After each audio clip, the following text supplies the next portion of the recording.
Hello, नमस्कार. सर्व एजीसीकरांचे स्वागत. सर्वांना 79व्या भारतीय स्वातंत्र्य दिनाच्या आणि भगवान श्रीकृष्ण जन्माष्टमीच्या खूप खूप शुभेच्छा. एजीसी मधील प्रत्येक कार्यक्रमात आपण सगळे उत्साहाने आणि मनापासून सहभागी होतो, त्यासाठी सगळ्यांचे आभार.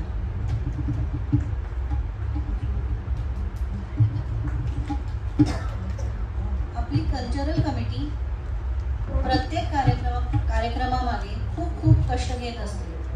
दरवर्षी नवीन कल्पना पण सांस्कृतिक वारसा जपत सगळे कार्यक्रम पार पाडले जातात. आजचा आपला कार्यक्रम म्हणजे एक भक्तिमय सांगीतिक मेजवानी आहे. कार्यक्रमाच्या शेवटी आपण दंग होऊ आणि कृष्ण जन्माची आतुरताही राहील. त्यामुळे मी आताच हा कार्यक्रम यशस्वी होण्यामागे ज्या सर्व टीम्स काम करतात त्यांचे आभार मानते. सर्वात आधी आपले ॲडमिन मॉन्टी दादा आणि त्यांचा ग्राउंड स्टाफ,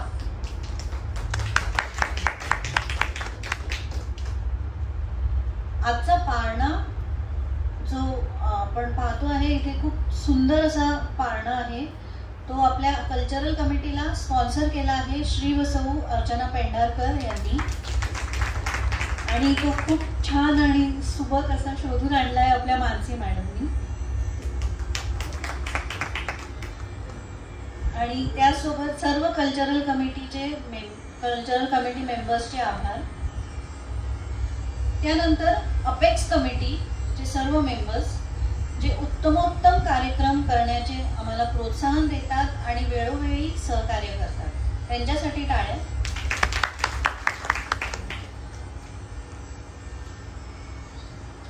जेव्हा आपण भगवान श्रीकृष्णांबद्दल बोलतो तेव्हा आपल्याला त्यांचा जीवन प्रवास आठवतो आणि त्याचबरोबर आठवण होते त्यांच्या लीलांची. भगवान श्रीकृष्णांनी आपल्या जीवनात अनेक लीला केल्या आणि त्या लीलातून आपल्याला त्यांची खोडकर वृत्ती दिसून येते, पण त्याचबरोबर कळते त्या लीलांमधून आलेले अगाध ज्ञान, प्रेम आणि भक्ती. भगवान श्रीकृष्ण बालपणी आपल्याला नटखट माखनचोर रूपात भेटतात, तर तरुणपणी मोहक मुरली वाजविणारे मुरलीधर असतात आणि प्रौढपणी भगवद्गीतेतून आपले मार्गदर्शक आधारस्तंभ होतात. आजच्या या कार्यक्रमात आपल्याला भगवान श्रीकृष्ण कोणत्या ना कोणत्या रूपात भेटणारच आहे. म्हणून आपल्याला ही जन्माष्टमी, आपल्या सर्वांना ही जन्माष्टमी आनंद, आरोग्य आणि उत्साहाने भरून जाऊ, हीच भगवान श्रीकृष्ण चरणी प्रार्थना. आजचा हा कार्यक्रम आपण सुरू करूयात आपल्याच एजीसीतले श्री हबप श्री कल्पक पिंगळे यांच्या कीर्तनाने.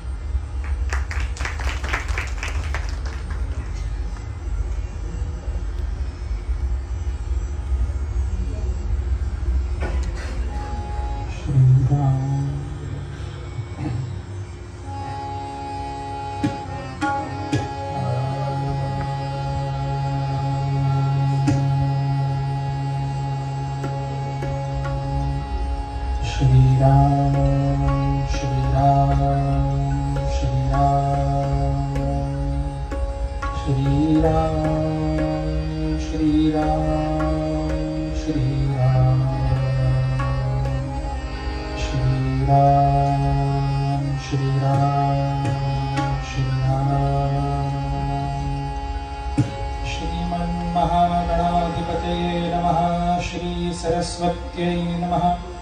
श्री गुरुभ्यो नमः. सर्वदेवेभ्यो नमो नमः.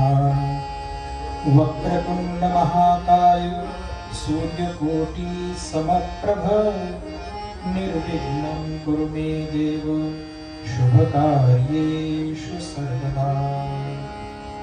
गुरुर्ब्रह्मा गुरुर्विष्णु गुरुर्देवो महेश्वरा. गुरु साक्षात् परम ब्रह्म तस्मै श्री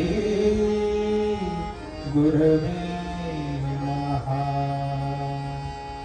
मूकं करोति वाचालं पङ्गुं लङ्घयते गिरिं यत्कृपातमहं वन्दे परमानन्दमाधवम्।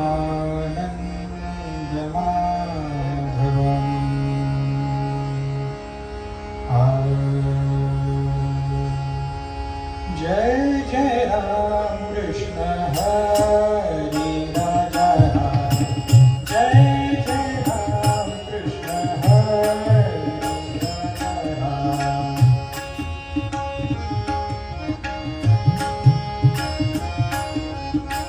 जय जय राम कृष्ण हरे राजा राम। गोवर्धन धर गोपाल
जनार्दन सद्गुरु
कीर्तनाचा आतापर्यंतचा आपण हा जो प्रवास बघितला त्याला मंगलाचरण असं म्हणतात. काय अनेक लोक कीर्तनामध्ये प्रश्न विचारतात की अहो बुवा तुमच्या आजूबाजूला आपण कीर्तनात बघतो की इकडे डावीकडे टाळकरी उजवीकडे टाळकरी असं काही दिसत नाहीये, फक्त एक बुवा दिसतात आहे, इकडे संवादिनीवरती कोणीतरी आणि तबल्याच्या साथीला कोणीतरी. नामदेव महाराजांनी जी कीर्तनाची परंपरा महाराष्ट्रामध्ये गाजवली किंवा सुरू केली त्याचे आद्य कीर्तनकार आपण नामदेव महाराजांना जे समजतो ती कीर्तन परंपरा वारकरी कीर्तन परंपरा ही सामूहिक कीर्तन करण्याची परंपरा. त्याच्यामध्ये समाजाला एकत्र आणायची सुरुवात असते म्हणून सुरुवातीला जय जय राम कृष्ण हरी, मंगलाचरण, सद्गुरुस्तवन हे त्याही कीर्तनामध्ये आहे, हे याही कीर्तनामध्ये आहे. फक्त काय झालं, जसं जसं 1700वा शतक आलं, 1800वा शतक आलं, कीर्तन हे हळूहळू मंदिरात पण व्हायला लागलं. त्याच्यामध्ये आधीच लोक येऊन बसलेली असायची म्हणून त्यांची चित्तवृत्ती एका ठिकाणी आधीच केंद्रित झालेली आहे म्हणून संख्या टाळकरी इथे दिसत नाही. पण टाळकरी इथे नसावे असा काही दंडक नाही, इथे पण टाळकरी असू शकतात. आतापर्यंत आपण जे केलं जय जय राम कृष्ण हरी, सद्गुरु स्तवन आणि आता बुवा गाणार आहेत ते निरूपणाचा अभंग.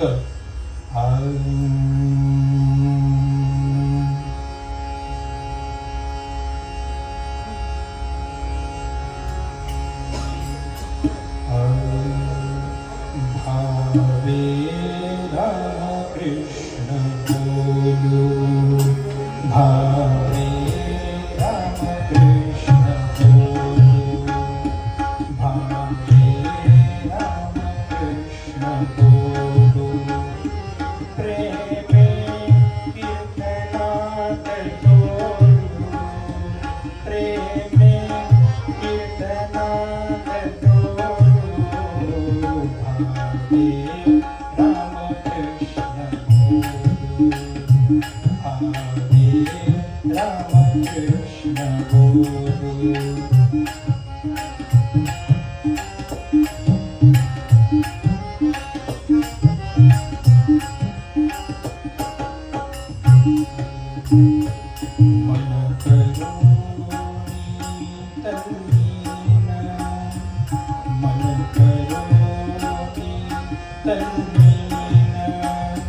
घ्यावे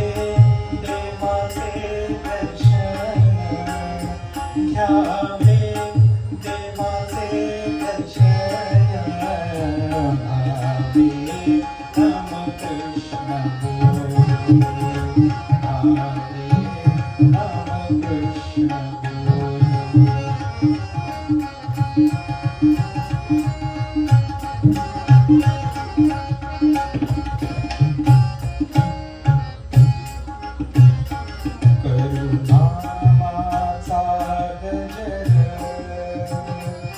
करुणामाचा गजर, सुखे हो भवपार, सुखे हो भवपार, भावे रामकृष्ण बोलो, भावे रामकृष्ण बोलो, भावे रामकृष्ण बोलो.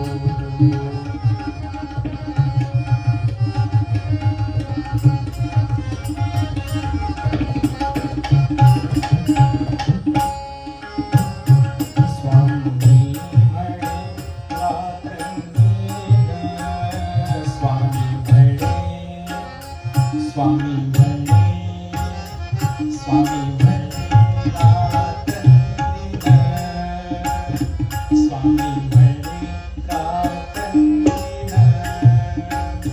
घेऊ देवाचे दर्शन, घेऊ देवाचे दर्शन, भावे रामकृष्ण बोलो, भावे रामकृष्ण बोलो, भावे रामकृष्ण बोलो.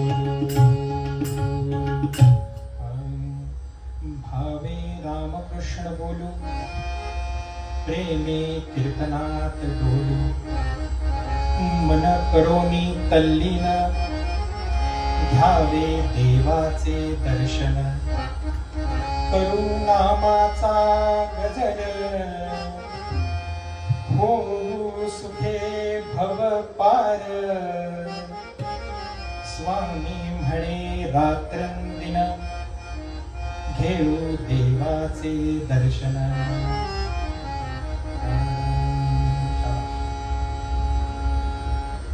श्रीमद भगवद्गीतेवरती टीका अनेक महापुरुषांनी केलेली आहे, पण त्यातल्या त्यात जी सगळ्यांना स्वप्रचलित आहे, ती स्वतःच प्रकाशमान आहे अशी म्हणजे 9,500 ओव्यांची ओवीबद्ध ज्ञानोबारायांनी केलेली भावार्थ दीपिका धर्मकीर्तन ज्ञानेश्वरी. प्रत्येक घरामध्ये ज्ञानेश्वरी ही नक्की आहेच. नवे नवे ज्या घरामध्ये ज्ञानेश्वरी नाही ते घर नाही असं म्हणायला काही हरकत नाही. आजकाल त्याला थोडंसं अजून पुढे जायला पाहिजे. अहो, घरामध्ये ज्ञानेश्वरी आहे पण ती वाचल्या जात नाही याचं दुःख फार. एकही मराठी घर तुम्हाला सापडणार नाही की ज्याच्या घरामध्ये ज्ञानेश्वरी नाही, पण ती वाचायला पण हवी. का वाचायला हवी? वाचावी ज्ञानेश्वरी. अहो, जनाबाईंनी सांगितलं म्हणून वाचावी ज्ञानेश्वरी. ज्यांनी ओवीबद्ध ज्ञानेश्वरी केलेली आहे ते आमचे ज्ञानोबार आहे, आणि तेच आधुनिक काळातले संत रत्नागिरी जिल्ह्यातले पावस या क्षेत्री राहणारे स्वामी स्वरूपानंद, त्यांनी अभंग ज्ञानेश्वरी केलेली आहे. त्या अभंग ज्ञानेश्वरी मधला हा आज अभंग आपण निरूपणासाठी घेतलाय.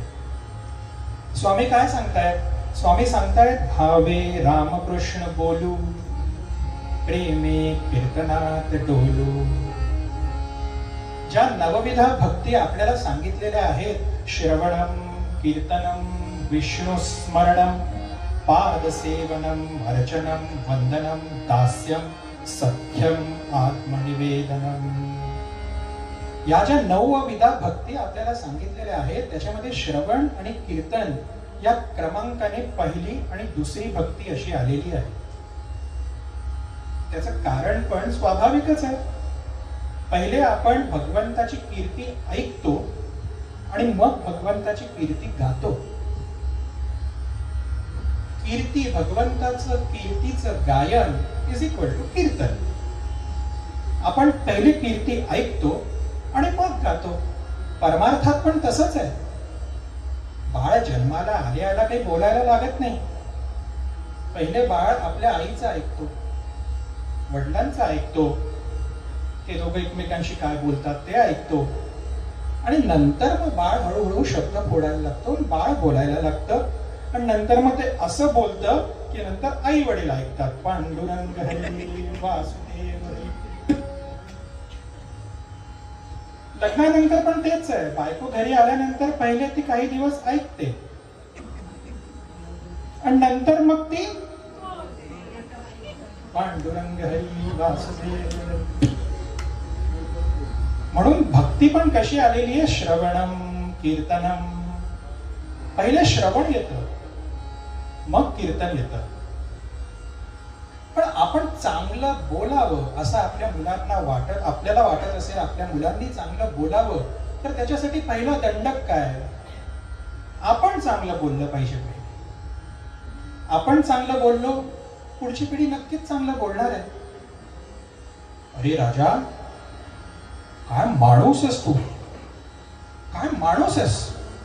अरे एवढा अभ्यास केला, तुला एवढे मार्क मिळाले, एवढा अभ्यास केला तू किती मार्क मिळतील, असं बोलल्याने कसं चांगलं वाटतं.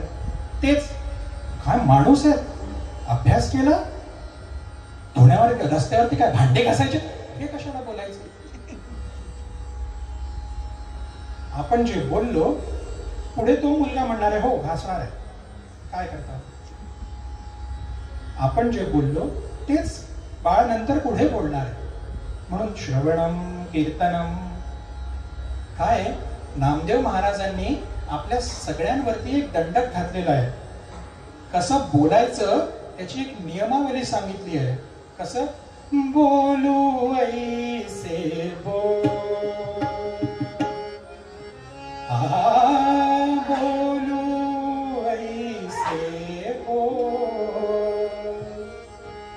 जेणे बोले विठ्ठल डोले, जेणे बोले विठ्ठल डोले, बोलू ऐसे बोल.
सर्वांगाचे ठाई वाचे विठ्ठल रखुमाई. अहो नामदेवांनी आपल्याला दंडक घातलाय, बोलू ऐसे बोल, जेणे बोले विठ्ठल डोले. अहो विठ्ठल कुठे दिसणार आहे आम्हाला?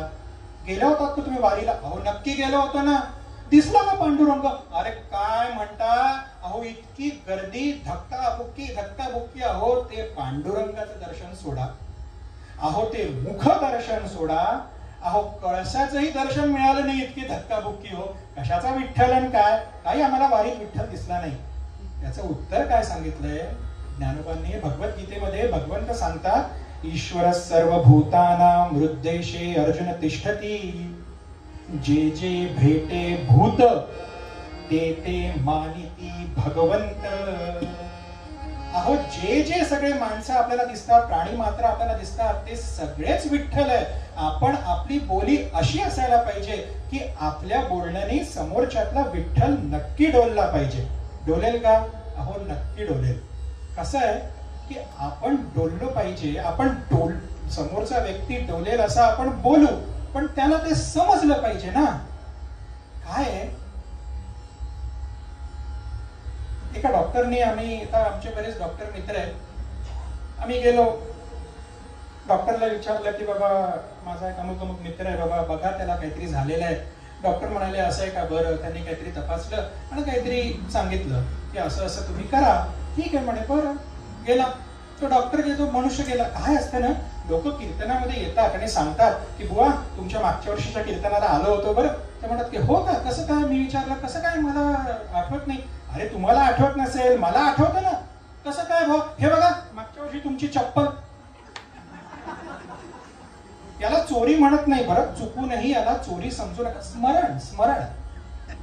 त्यांना काही नाही, त्या मागच्या वर्षीच्या कीर्तनाचं स्मरण ठेवायचं होतं म्हणून त्यांनी बुवाची चप्पल ते घेऊन गेले. फक्त बुवा मागच्या वर्षी तुमच्या कीर्तनाला काय तोबा गर्दी होती. कसं काय? काही 50 पाकिटं मारले हो. तुमच्या कीर्तनाला नक्की येतो. कसं काय? अहो खूप पाकिटं मारता येतात. स्मरण. कशाला मारता पाकिट? फक्त स्मरण हो. आम्हाला स्मरण ठेवायचं आहे की आम्ही इकडे येऊन गेलो म्हणून. तसाच तो व्यक्ती गेला, वारीला जात होता, भूक लागली, हॉटेलमध्ये गेला, चहा पाणी काही वडा खाल्ला आणि खाल्ल्यानंतर त्याला तशी सवय होती काहीतरी जिथे गेलो तिथलं काहीतरी घेऊन यायचं. स्मरण ठेवायचं फक्त, चोरी म्हणत नाही बरं काय. स्मरण ठेवलं त्याने खाल्लं आणि खाल्ल्यानंतर त्या टेबलवरचे 2 चमचे आपल्या खिशात ठेवले. आता त्याचं दुर्दैव असं की त्या हॉटेलच्या मालकाने याला बघितलं.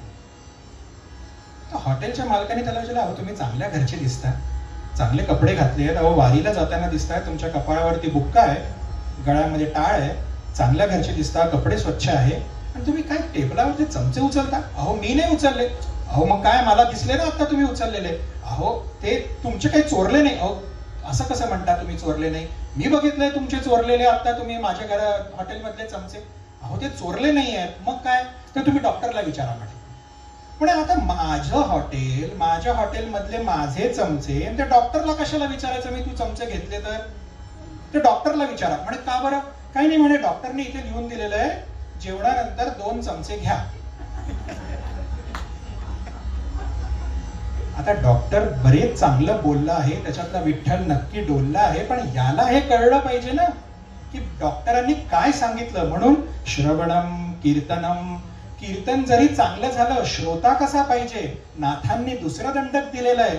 चुकलिया पुत्राची वार्ता, जेणे आदरे ऐकिते माता, तेणे आदरे ऐकती हरिकथा, ऐकीत जावी.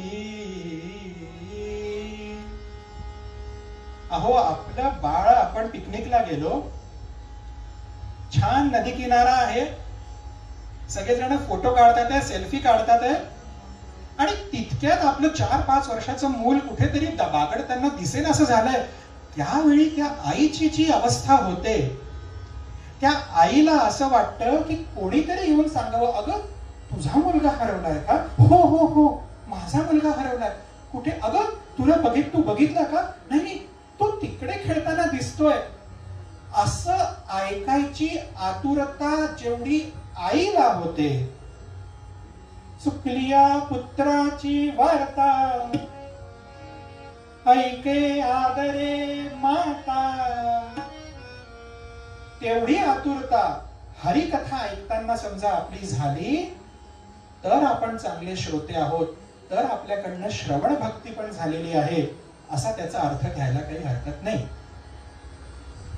पण काय असतं, श्रवण भक्ती प्रत्येक जण करतं, पण ते प्रत्येकापर्यंत पोहोचतेच याची खात्री देता येत नाही ना हो. म्हणून ती खात्री का बरं देता येत नाही? स्वामी पण अभंगामध्ये सांगतात आहे, भावे रामकृष्ण बोलू.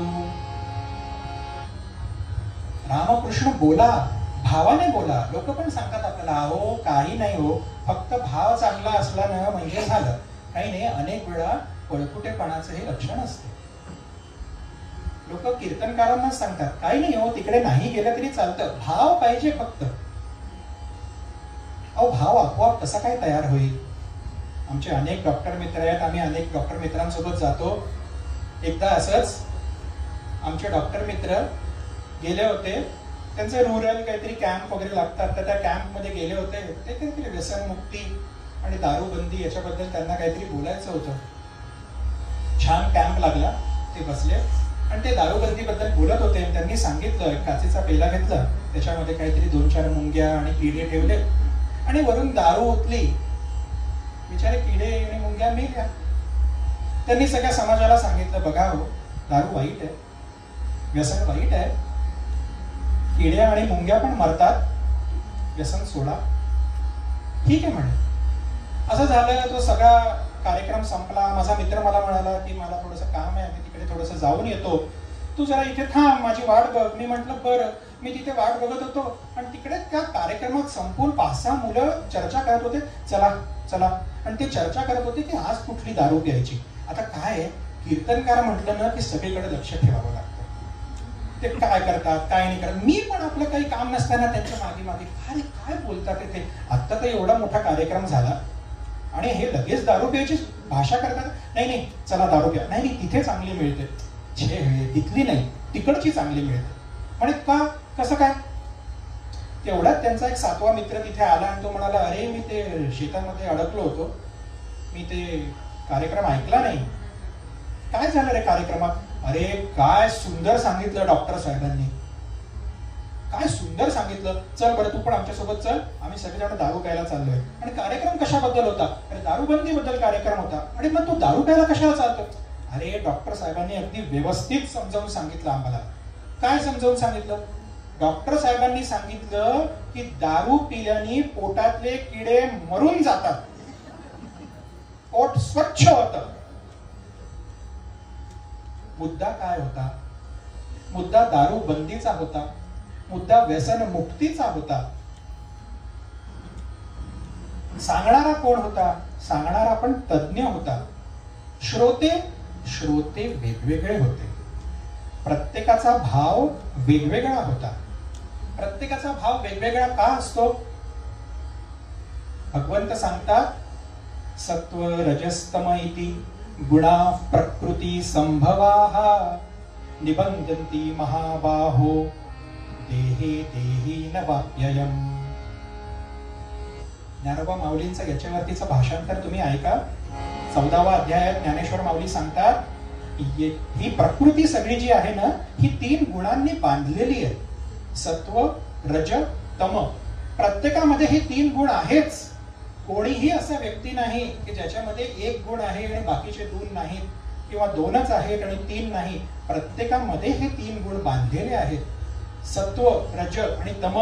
ज्ञानोबा माऊली सांगतात इथे सत्व ते उत्तम, रज ते मध्यम, तीही माझी तम साविया घरे.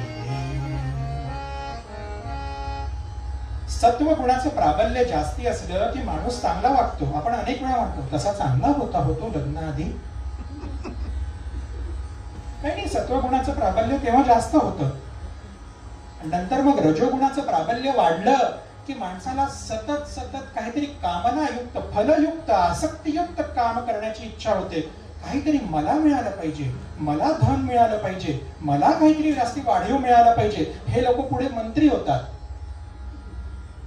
आणि ज्याच्यामध्ये प्रमाद आहे, आळस आहे, निद्रा आहे, अहो तुम्ही काय करू शकता. अहो तुम्ही सांगा त्या वेळेला मी झोपू शकतो. तमोगुणाचं प्राबल्य वाढलं. रज तम ह्या दोघांचेही पाय कापले की सत्वगुणाचं प्राबल्य वाढतं.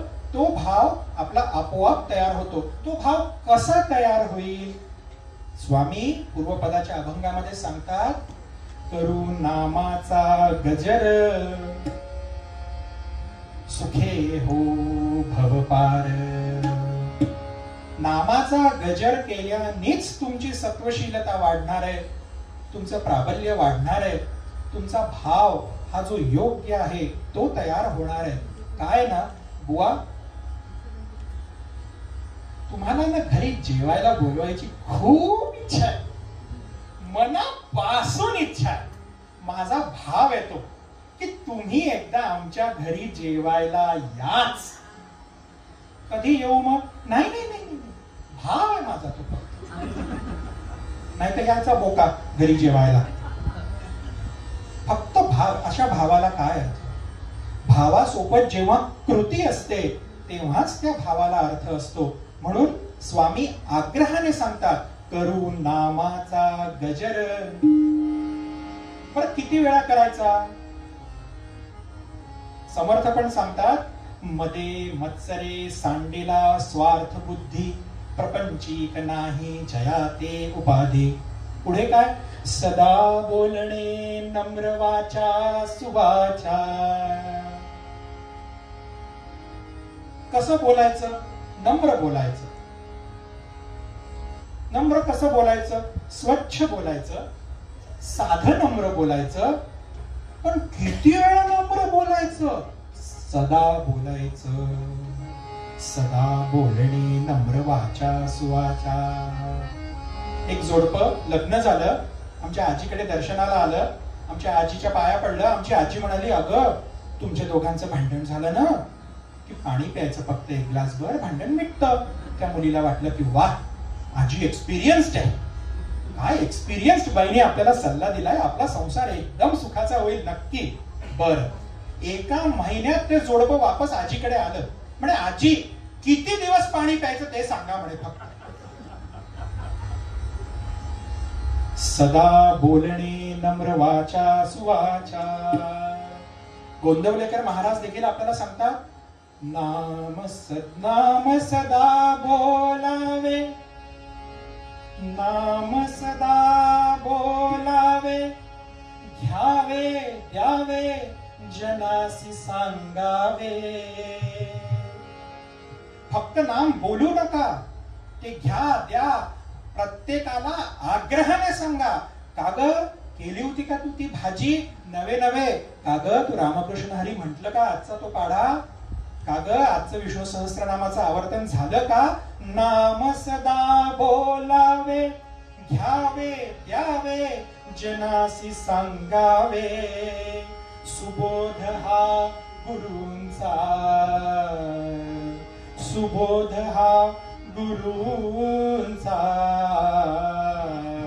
नामा परते न तत्व जाणावे. रामा रामा रामा हरे हरे रामा रामा रामा रामा रघुत्तमा रामा रामा रामा सीतापते रामा रामा रामा हरे हरे रामा रामा. एका भक्ताने गोड प्रश्न विचारला गोंदवलेकर महाराजांना, महाराज अहो मी बँकेत नोकरी करतो, मला नोटा मोजावे लागतात, तुम्ही म्हणताय की नाम सदा बोलावे, घ्यावे द्यावे जनाशी सांगावे. अहो जनाशी सांगणं तर दूर, मी बँकेत नोकरी करतो आणि मी इथं नोटा नोटा मोजू की रामकृष्ण हरी म्हणू, काय करू? गोंदवलेकर महाराजांनी फार सुंदर सांगितलं त्याला, तू काय कर, तू पहिली नोट मोजताना त्याच्या आधी जय श्रीराम म्हण आणि 100वी नोट मोजल्यानंतर पुन्हा जय श्रीराम म्हण. महाराज मग नाम सदा बोलावे ते मधलं वाया गेलं ना. ते 100 नोट मोजताना कोण नाम घेईल? तुझ्या ऐवजी मी नाम घे. नाम सदा बोलावे, घ्यावे द्यावे जनासी सांगावे. ज्ञानेश्वर महाराज म्हणतात, नाही घेता येत का सतत नाम? तरी गा ऐसे करी या या आठा प्रहरा माझारी. मोटके तू निमिष भरी दे तुझाय. नाही घेता येते का तुला नाम? नाही घेता येते का? बरं एक काम कर, फक्त या 8 प्रहराच्या पूर्ण दिवसामध्ये फक्त एक निमिष, निमिष म्हणजे काय? एक जो क्षण असतो, घड्याळाच्या काट्यांमधला जो क्षण आहे, त्या क्षणाचे 27,000 तुकडे करा. बघा जमताय का? इथे बसून करता की घरी बसून जाता, घरी जाऊन करता, काय सांगा? एका क्षणाचे 27,000 तुकडे करा आणि त्या तुकड्यातला एक तुकडा फक्त भगवान नामस्मरणासाठी वाया घालवा. वाया घालवा नाही, त्याच्यासाठी खर्ची घाला, असं ज्ञानेश्वर महाराज म्हणतात. भक्तांनी पुन्हा विचारलं की महाराज माऊली तेवढंही नाही करता येते का? नाही करता येते का? परी मने वाचा देहे जो जो व्यापारू होय तो मी करीतो आहे ऐसे न म्हणे. एवढंही नाही जमत आहे का? बरं मग एवढंच कर की हे जे काही सगळं तू तुझ्या धर्माच्या प्रमाणे, धर्म म्हणजे काय की मी विद्यार्थी आहे तर मला विद्या ग्रहण करणं हा माझा धर्म. मी प्रपंचात आहे तर माझ्या बायका मुलांना व्यवस्थित सांभाळणं आणि दुसऱ्याला हानी न होऊ देणं हा माझा धर्म. या काकू. आपला धर्म पालन करत असताना हे मी करतोय असं न म्हणता कृष्णार्पणमस्तु. हे बायकांना फार व्यवस्थित जमतं बरं. दूध गॅसवर ठेवा की तेवढ्यात कोणाची तरी बेल वाजते, बाई पळत पळत पळत जाते, दरवाजा उघडते, गप्पा मारते, तेवढ्यात आठवतो अरे गॅसवर दूध ठेवलं होतं, आणि पळत पळत जाऊन तो गॅसवरचं दूध बंद करेपर्यंत ते दूध ओतू जातं. कृष्णार्पणमस्तु. त्याला नाही म्हणत बरं कृष्णार्पणमस्तु. आपण मने वेचे मने वाचा देहे जो जो व्यापारू होय. आपल्या मनाने, आपल्या वाचेने, आपल्या देहाने सकाळपासून संध्याकाळपर्यंत जो जो व्यापार होतोय तो सगळा व्यापार कृष्णार्पणमस्तु केला तरच आपला भाव शुद्ध होईल.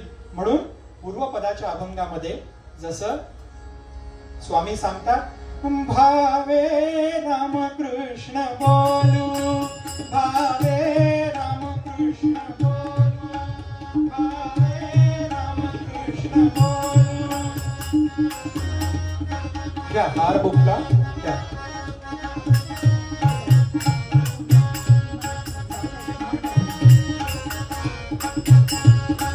भावे रामकृष्ण बोलू, भावे रामकृष्ण बोलू, भावे रामकृष्ण बोलू, भावे रामकृष्ण बोलू. प्रेमे कीर्तनात डोलू, प्रेमे कीर्तनात डोलू, भावे रामकृष्ण बोलू.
कीर्तनातला हा मध्यांतर, चित्रपट आणि नाटकातला मध्यांतर थोडा वेगळा असतो, कीर्तनातला मध्यांतर थोडा वेगळा असतो. चित्रपट आणि नाटकामध्ये मध्यांतर झाला की कृती करणारे किंवा नाट्य करणारे म्हणजे रंगमंच आणि प्रेक्षक याच्यातलं अंतर वाढतं. कारण की रंगमंचावरती वगैरे सगळे जे नट आणि नटी असतात ते आतमध्ये जातात आणि प्रेक्षक वडा आणि चहावाल्याकडे जातात. पण कीर्तनामध्ये कीर्तनकार आणि प्रेक्षक सगळेजण एकत्र 2 मिनिटं भजन करतात. रघुपती राघव राजा राम, रघुपती राघव राजा राम, पतित पावन सीताराम.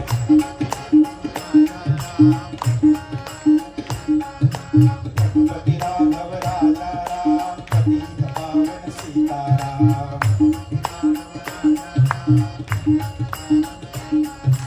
रघुपती राघव राजा राम, पतित पावन सीताराम.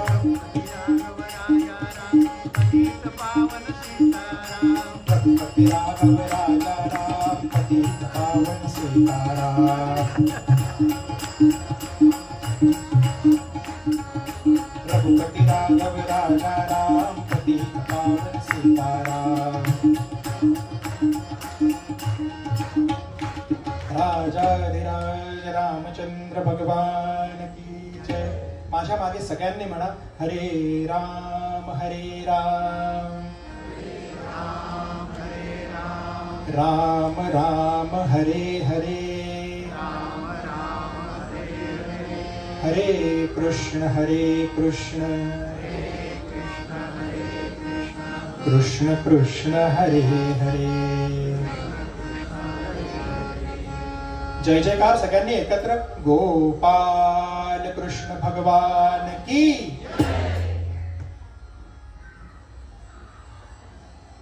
श्रावणातल्या वद्यातली नवमी उजाडली होती आणि गावाभरामध्ये ही बातमी पसरली की यशोदेला कान्हा छोटासा बाळ झालेला आहे.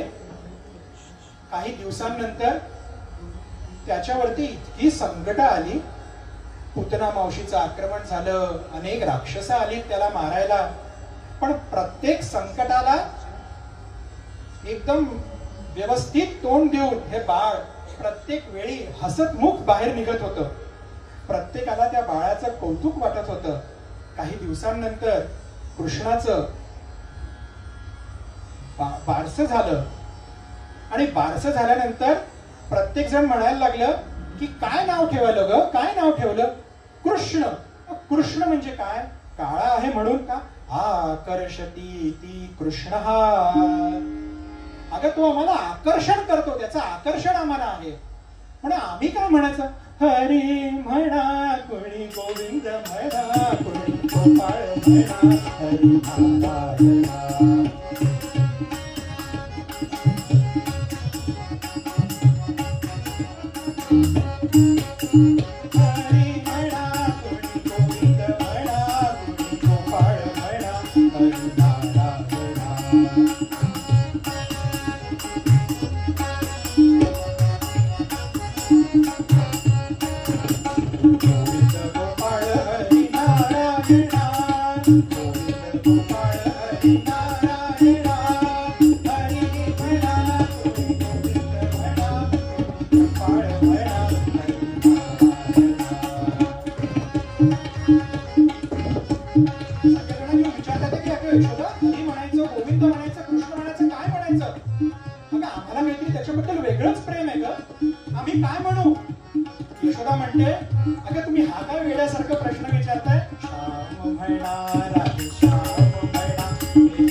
कान्हाच्या खोड्या दिवस वाढू लागल्या. आज एकीकडनं कंप्लेंट आलेली आहे, आमच्याकडे दही चोरलं. दुसरीकडनं काहीतरी एक बातमी आलेली आहे, आमच्याकडे माठच फोडला. परवा तिकडनं काहीतरी बातमी आलेली आहे की अगं एवढं नाही, यांनी तर दही दूध चोरलं तर चोरलंच, पण अगं यांनी माझ्या तोंडाला दही लावलं मी झोपली असताना, आणि माझ्या सासूनी उठून इतकं मारलं मला सांगते. माझ्या सासूला वाटलं जणू काही मीच हे दही दूध चोरलंय की काय. कान्हा हे बरोबर नाही बरं, थांब आता यशोदेलाच सांगते. अख्ख्या सगळ्या गवळणी यशोदेकडे.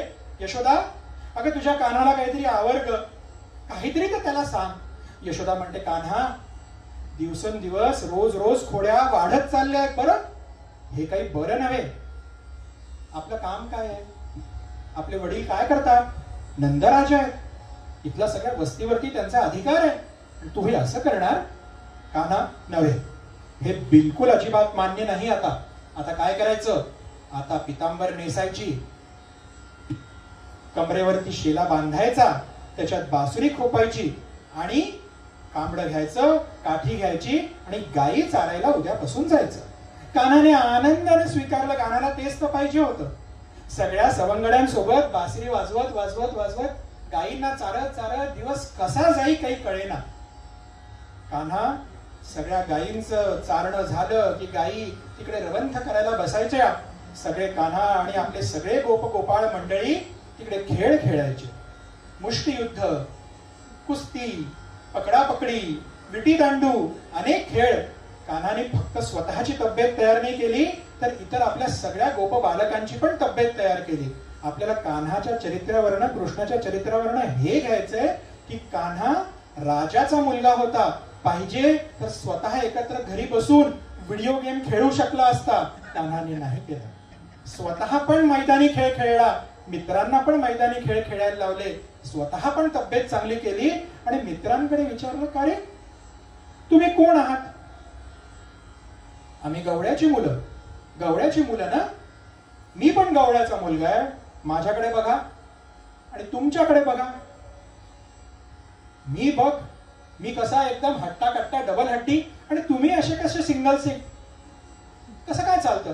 अरे कान्हा, तुला काय सांगू रे, आमची आई, आमची आजी, मावशी वगैरे सगळे लोक कान्हा आमच्या घरात गाय, सगळे दही दूध वगैरे जे आहे ना, ते सगळं मथुरेला जाऊन विकतात आणि त्यांना इतके हाल अपेक्षा करावे लागतात. बर बर, असं का? बरं, मग आपण चोरी करू. ठीक आहे, चोरी करायचं ठरवलं. दही दूध चोऱ्या तर होतच होत्या. सगळ्यांच्या तब्येती पाहता पाहता एकदम मस्त जायला लागल्या. आणि आज कान्हाने विचारलं की आज आपण खेळायचं आहे तर आपण त्या परिसरात जाऊन खेळू. सगळे गोपाळ म्हणाले, कान्हा अरे काय बोलतोयस? मान्य आहे की तुझे वडिलांचे इथे प्रस्थ आहे, तुझ्या वडिलांचा या सगळ्या भूमीवरती अधिकार आहे, पण तुला काही कळतंय का? तू कुठे खेळायला जायला सांगतोयस? कान्हाने विचारलं, का काय झालं? अरे तिकडे काय माहितीये का? काय आहे? यमुना डोही राहे, यमुना डोही राहे, कालिया तो भयंकर कद्रुसुत. अरे कद्रू सापाचा मुलगा कालिया अति भयंकर आहे. महाविषारी फणजाचे, महाविषारी फणजाचे, एकावरती असती एक शकरा. राम राम हरे हरे राम राम राम राम रघुत्तम राम राम सीतापती राम राम हरे हरे राम राम. कान्हा, अरे तुला सगळं चालेल रे. तो कालिया बघितलाय का? यमुनेचं पाणी त्या काळी इतकं स्वच्छ होतं, वरून बघितलं तरी पूर्ण तळ दिसायचा. त्यातल्या त्यात मथुरेला जायला जो यमुनेचा डोह लागायचा, त्या डोहामध्ये अति विषारी भयंकर कालिया नावाचा नाग वास्तव्य करत होता, आपल्या पत्नी आणि आपल्या लेकरा बाळांसकट. तो कालिया तिथे राहत असताना त्याच्या विषाने यमुनेचा डोह इतका विषारी झाला होता की तिथनं विषाचे फवारे बाहेर निघत होते, लाटा उसळत होत्या. एवढंच नव्हे, समजा एखादा वाऱ्याचा झुळूक आला आणि त्या पाण्याचा तुषार समजा नदीच्या काठावरती पडला तर तिथली झाडं, पानं, फुले ही जळून मरून जात होती. इतकं महाभयंकर विष त्या यमुनाच्या डोहामध्ये पसरलेलं होतं. आणि अशा या डोहाजवळ अनेक गाई वासरू तिथलं पाणी पिऊन मेल्या देखील होत्या. कान्हा म्हणतोय की तिथे आपण जाऊन खेळूया. सगळे गोपाळ म्हणतात, अरे कान्हा वेडा झालास का रे तू? बिलकुल तिथे जाऊन खेळायचं नाही. कान्हा काही ऐकत नाहीये. एक दिवस गेला, 2 दिवस गेले. एक दिवस अचानक यशोदा काहीतरी दही दूध ताक लोणी घरी आपली काहीतरी काम करत होती. तेवढ्यात तिला आवाज आला, यशोदे यशोदे, अगं यशोदे, यशोदे तुझा कान्हा यमुना डोही बुडाला ना. यशोदे तुझा कान्हा यमुना डोही बुडाला ना. यशोदेने तिथेच हंबरला फोडला. काय काय म्हणताय तुम्ही? पुन्हा सांग काय झालं? अगं यशोदे, डोही बुडाला, डोही बुडाला, डोही बुडाला ना, डोही बुडाला, डोही बुडाला, डोही बुडाला ना. कान्हा यमुना डोली बुडाला ना यशोदे तुझा कान्हा. यशोदा तिथेच रडायला लागली. काय करावं तिला सुचेनासं झालं. तिला वाटत होतं सकाळपासून मला काहीतरी अपशकुन वाटतच होतं. आज मला डावाडोळा लवतोय. धावत धावत धावत नंदराजाकडे गेली. नंदराजा हे मुलं काय सांगतात आई? नंदराजाने विचारलं, बाळांनो काय झालं? खेळत होते भीती दांडू भीती उडाली ना. खेळत होते भीती दांडू भीती उडाली ना. भीती उडाली ना यमुना डोली उडाली ना. भीती उडाली ना यमुना डोली उडाली ना. यशोदे तुझा कान्हा यमुना डोली उडाला ना. यशोदे तुझा कान्हा यमुना डोली उडाला ना. धावत धावत धावत गोपाळ मंडळी धावत धावत नदीच्या तीरापर्यंत आले. ज्यांनी हातामध्ये काठी लाठ्या भाले जे काही आपल्या हातात आहेत सगळे धावत धावत आले आणि बघितलं तर काय त्या यमुनेच्या डोहातनं दिसतोय कालिया भयंकर तिथे सर्प लाल बुंद डोळ्यांनी विषाचे फुटकारे मारतोय. आणि कान्हा 7 वर्षाचं बाळ ते आणि कालियाने आपल्या शेपटीमध्ये त्याला विळखा घातलेला आहे. सगळे लोक इकडनं आकांड तांडव करतात आहे. कान्हा कान्हा अरे कुठेस तू? अरे कशाला उडी मारली रे डोहात? यशोदा तिकडे उडी मारते सूर घेते. तेवढ्यात नंदराजाने तिला थांबवलं नाही. यशोदा मूर्छित पडते. पुन्हा तिला शुद्ध येते. पुन्हा ती कान्हाला वाचवण्यासाठी जाते. सगळे गोपाळ मंडळी सगळे गवळी मंडळी तिला थांबवतात आहे. काहीतरी काठ्या लाठी भाले दगड त्या सर्पाला मारण्याचा प्रयत्न करतात आहे. कसंही करून आपला कान्हा वाचला पाहिजे. प्रयत्न भयंकर चालू आहेत. तेवढ्यात यशोदेने फक्त थोड्या नजरेने बघितलं व्याकुळतेने. तिला काय दिसलं? कडाडीला सर्प बघून नारायण. कडाडीला सर्प बघून नारायण. कालिया नागाने आपला जो फणा काढला. माझ्या परिसरात येतोस. माझ्या परिसरात येतोस आणि मला शह देण्याचा प्रयत्न करतोस. तुला माहिती नाही मी कोण आहे? तुला माहिती नाही मला सगळेजण इथे घाबरतात? अरे इथे माझं राज्य आहे. कडाडीला सर्प बघून नारायण. कडाडीला सर्प बघून नारायण. रूपते दारुण अंगीकारू. रूपते दारुण अंगीकारू. कडाडीला सर्प बघून नारायण. यशोदा रडते.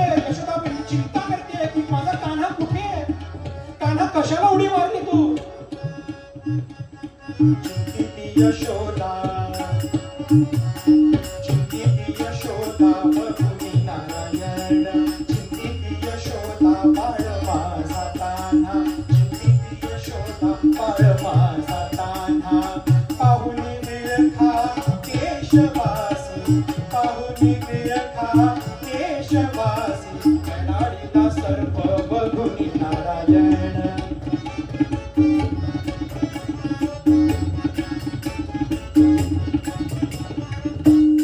कालिया नागाचे 101 फण होते. प्रत्येक फणातनं विषारी फुटकार मारत होता. कालिया नागाने इथे फुटकार मारावा भगवंतांनी तिथे उडी मारावी. कालियाने तिथे फुटकार मारावा भगवंतांनी लगेच इथे उडी मारावी. आणि त्याच्या एका फण्यावरती जोरदार आपल्या हाताने प्रहार करावा. फुटकारीची शाप. फुटकारीची साप बघून नारायण. फुटकारीची साप बघून नारायण. फुटकारीची साप बघून नारायण. मारिती हात शिरावरती. मारिती हात शिरावरती. कडाडीला सर्प बघून नारायण. भीषण भ्रष्टक्रिया झाली. कालिया इकडनं फुटकार मारतोय. भगवंत तिकडे उडी मारतात. त्याच्या एका फण्यावरती जोरदार प्रहार. तिकडनं फुटकार मारतोय. मारतोय, त्याच्या दुसऱ्या फण्यावरती जोरदार प्रहार. असं चालू असताना कालियाचा एक एक फण हळूहळू हळूहळू कमी व्हायला लागला. कालिया बेशुद्ध अवस्थेत जायला लागला. कालिया मरतो की काय अशी चिंता वाटायला लागली. तेवढ्या कालियाच्या दोन्ही पत्नी तिथे आल्या आणि भगवंताला विनवणी करू लागल्या. भगवंता, अरे भगवंता, आम्ही जन्मापासून तामसी आहोत हो. जे धाडस करायचं नाही ते धाडस करण्याचं आम्हाला इच्छा होते. आळस निद्रा ही आमच्या पाचवीला पुजलेली आहे हो. पण तुम्हीच प्रकृतीच्याही वरती गुणातीत कोणी असाल तर तुम्हीच आहात ना भगवंता. तुम्ही आमचं रक्षण नाही केलं तर कोण रक्षण करणार? आम्हाला आज जाग आली तर तुम्ही आमचं आज रक्षण करणार ना. आमच्या पतिदेवाला मारू नका हो, त्याला आशीष द्या. जे खळांची व्यंकटी सांडो, अहो वाईट माणसांना मारू नका, त्यांची वाईट बुद्धी नासवून टाका. भगवंता, तुम्हीच हे करू शकता. कालियाला थोडीशी शुद्ध आली. त्यांनी जे रूप बघितलं, नमीला तो सर्प बघुनी नारायण, नमीला तो सर्प बघुनी नारायण, नमीला तो सर्प बघुनी नारायण, बघुनी नारायण, बघुनी नारायण. कालियाने शरण मागितली. भगवंता, वयम खलाहा सहोत्पत्त्या तामसा दीर्घमन्यवः. अहो आम्ही जन्मतः तामसी लोक आहोत. प्रमाद, आळस, निद्रा ही आमच्या पाचवीला पुजलेली आहेत. माझ्या बायकोनी सांगितलं, अगदी खरं आहे. तुम्ही आम्हाला आशीर्वाद द्या. भगवंत आशीर्वाद देतात. अरे कालिया, तू इकडे यमुनेच्या डोहात आला तरी कसा? अरे भगवंत, काय सांगू, तुमचंच वाहन आहे गरुड. मी एकदा त्याची खोडी काढली. आमचं असं ठरलं होतं की एकमेकांच्या वाट्याला जायचं नाही, पण त्याच्यासाठी ठेवलेलं अन्न मी खाल्लं. त्यांनी माझ्यावरती आक्रमण केलं. मी पण त्याला प्रत्युत्तर देण्याचा प्रयत्न केला, पण माझी शक्ती तेवढी नव्हती. मी धावत धावत या डोहापर्यंत आलो आणि बघितलं तर गरुड देवाला शाप आहे. ते यमुनेच्या डोहात येऊ शकत नाही, कारण त्यांनी अकारण एका मत्स्याचा वध केला होता इथे. म्हणून मी इथे आपलं साम्राज्य बनवलं. भगवंत म्हणतात, काही हरकत नाही. तुझ्या फण्यावरती जे मी नृत्य केलेलं आहे, माझे जे पदचिन्ह तुझ्या फण्यावरती आहेत, ते बघून गरुड तुला काहीही करणार नाही. तू शरण आलास, तुझी तामसी वृत्ती नाहीशी होवो, तुझी सत्वशील वृत्ती अधिक प्रबळ होवो, आणि तू आपल्या सगळ्या नातवंडांसह, आपल्या सगळ्या नातलगांसह रमणीक द्वीपाकडे जा, जे तुमचं राहण्याचं स्थान आहे. आणि हा यमुनेचा डोह अमृताने भरून काढ. बस. कालियाच्या या कथेतनं आपल्याला काय शिकायला मिळतं? शरण आलेल्याला भगवंत नक्कीच क्षमा करतात. कथा ऐकल्यानंतर एका ठिकाणी आम्हाला सांगितलं, बुवा आम्हाला कथा कळली, पुढच्या वर्षीपासून तुम्हाला यायची गरज नाही. का? सोपी कथा आहे. आयुष्यभर कसंही का वागेना ना, शेवटी भगवंताला शरण गेलं की सोपं. मी म्हंटल, अगदी बरोबर आहे. मला फक्त तुम्ही बॉन्ड पेपरवर लिहून द्या की तुमचा शेवट कधी आहे, हे तुम्हाला कसं कळेल, आणि तुम्ही तेव्हा भगवंताला शरण जाल का. हे तुम्ही जोपर्यंत लिहून देऊ शकत नाही, तोपर्यंत बुवाला कीर्तनासाठी येणंच आहे. म्हणून भगवंत स्वामी जसं आपल्याला पूर्वपदाच्या अभंगामध्ये सांगतात,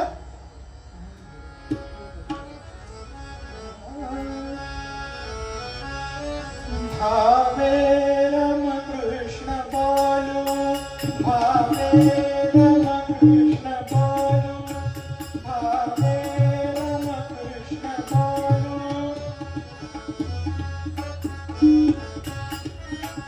भावे रम कृष्ण बोलू, रम कृष्ण बोलू, रम कृष्ण बोलू.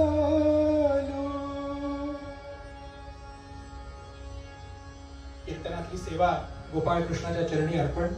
साथीदारांना वंदन, श्रोतृ वर्गाला वंदन. भजन म्हणून कीर्तन सेवा संपवतो. आरती जन्माच्या वेळी नक्की होणार आहे. हे जी गाणं देगा देवा तुझा संपदा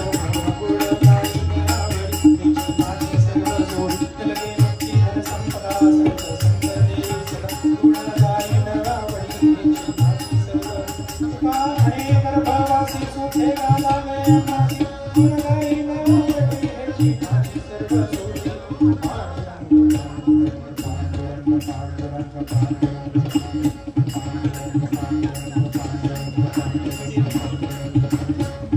जय जयकार एकत्र गोपाल कृष्ण भगवान की, गोपाल कृष्ण भगवान की, गोपाल कृष्ण भगवान की।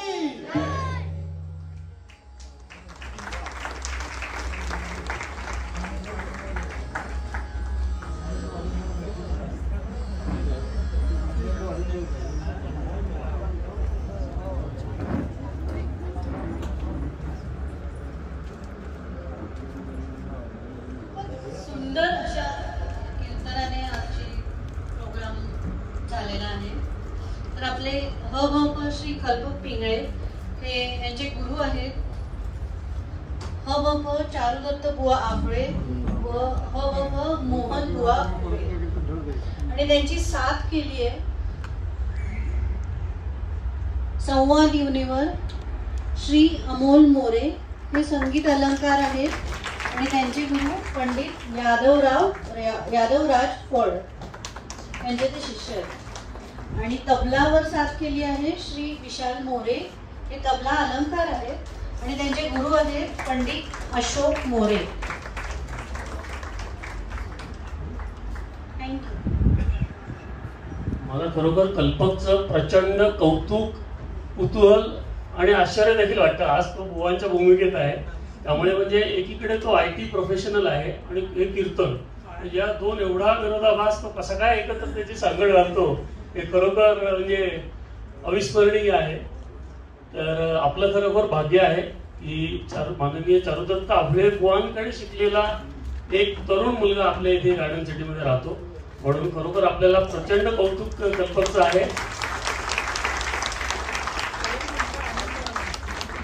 तरुण मुलगा आहे म्हणून विशेष आनंद आहे। काय ते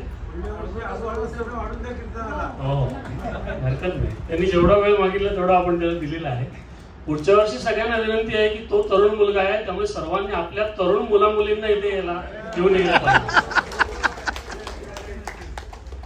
तर आपण फुलाची पाकळी म्हणून गोवांना हे कल्चरल कमिटीतर्फे काही नाही, छोटंसं टोकन आहे। ही मनशक्ती लोणावळा केंद्र यांचं एक ही डायरी आहे, बाकी काही नाही। हे घे म्हणजे फुलाची पाकळी आहे, काय मानधन अजिबात नाहीये, तू आपलाच आहेस त्यामुळे आम्ही काय तुला मानधन देणार नाही।